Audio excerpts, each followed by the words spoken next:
This is Optimal Relationships Daily, episode 1080, Confession to a Neutral Party, by Keith Wilson of KeithWilsonCounseling.com.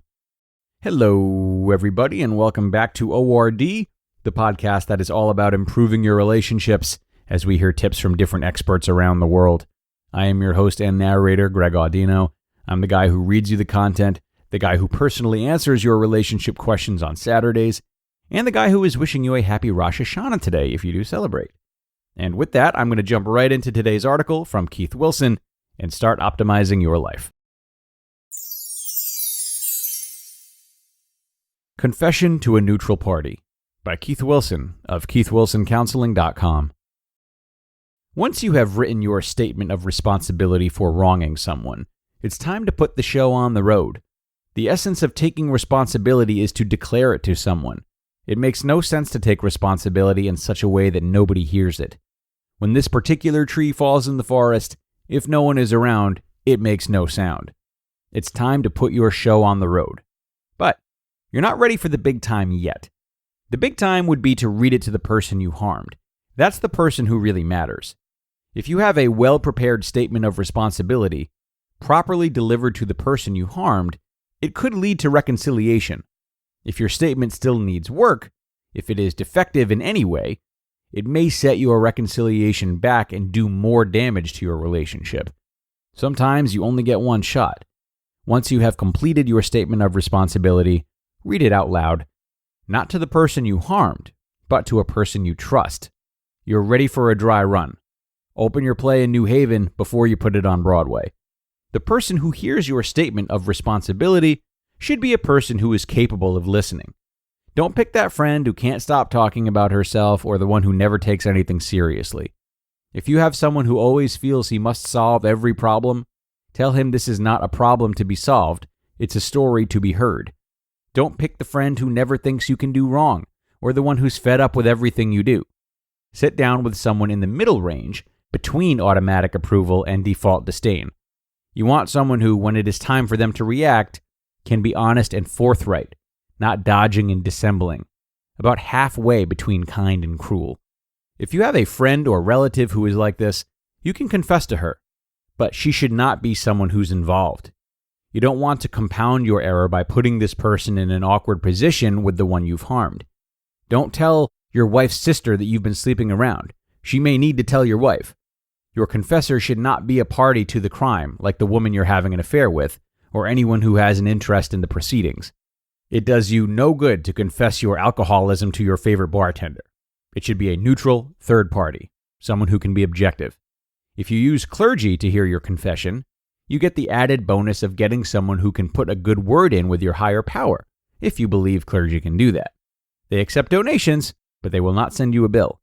If you don't have anyone in your circle like this, you might have to hire one. That's where counselors come along. Any counselor with minimal training in listening can serve as your confessor. You don't need a specialist or a highly paid Park Avenue shrink. Just be sure they know you're hiring them to be objective and wise, not to co-sign your lies. The purpose of verbalizing your statement of responsibility is manifold. You need to hear how it sounds. You'll feel better once you get it off your chest. You're very likely to find that people won't think you're as loathsome as you think you are. Talking about what you did dispels shame. It gets your guilt in gear. It's a dress rehearsal for saying it to the person who matters most, the person you harmed. The person you confess to may need a little direction. You might tell her that you don't need her to make you feel better.